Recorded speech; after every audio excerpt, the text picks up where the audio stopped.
Hello, my name is Emily Rose, and I teach tarot readers and the mystically minded to read Lenormand like they're talking to a friend.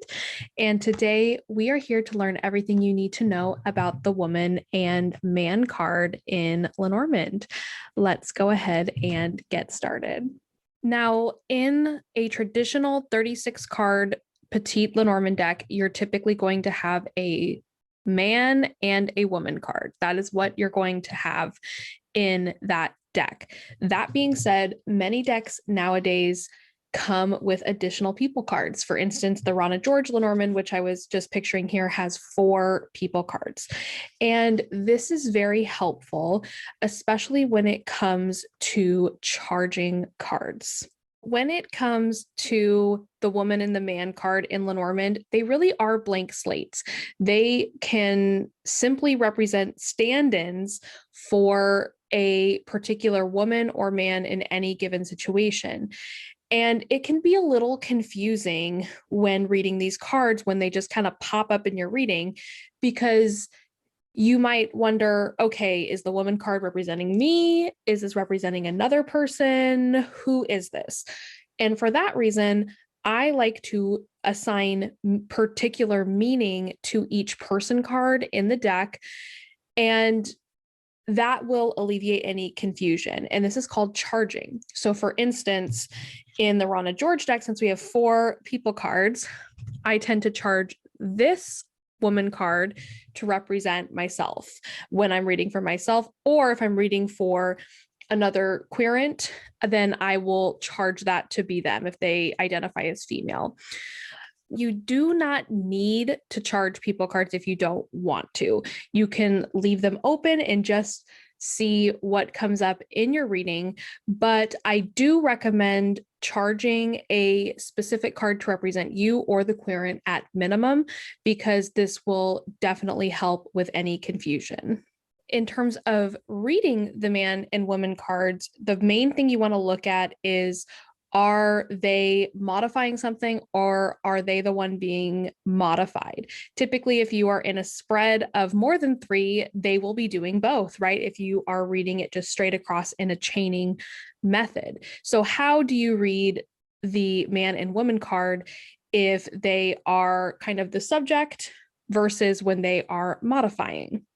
In most contexts, when you have the man or the woman card and you have a card modifying it, it's typically describing that person in some way. So for instance, if you had the snake modifying them, they may not be the most trustworthy person.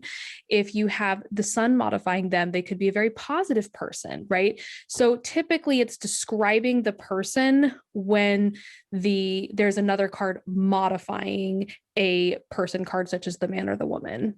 If you have a person card in the modifying position, so let's say you have the clouds and then you have the man or the woman card, what that shows is that they're contributing to that in some way. In most cases, they're typically contributing to the confusion or the doubt. Or if maybe you have the bouquet, they're contributing to pleasantries of some kind. So you really want to, or maybe the gift is from them, right? If you have the bouquet, then you can kind of think of whatever's modifying as maybe what gives that gift or what's contributing to that gift. So that's another way to kind of think about it when you have a person in the modifying position. Another thing that comes up when we talk about the man and the woman card are, what about non-binary people? Why is it just a man and a woman card? And I am very happy to say that there are new decks that have been coming out actually for some time that just have people cards, or they have another name that just depicts a non-binary person as well. So there are some decks out there. If you are looking for a deck with that type of representation, that is definitely available to you. I have my decks that I've already connected with that have man and woman cards in them. So I use those primarily, but I am always looking for a deck I can connect with that has those non-binary people cards because I have quite a few non-binary clients and I want to have something that represents them as well. So I'm always on the hunt for one that I connect with because that's the most important when it comes to a deck for me, but they definitely have diverse decks out there that have a variety of genders on there. If you would like to learn more about the man and woman cards in Lenormand, including sample card combinations and example spreads, I do have that linked down below in the description.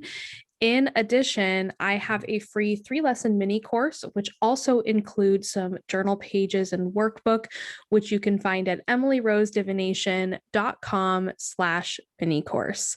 Thank you all so much for joining me, and I hope you have a wonderful rest of your day.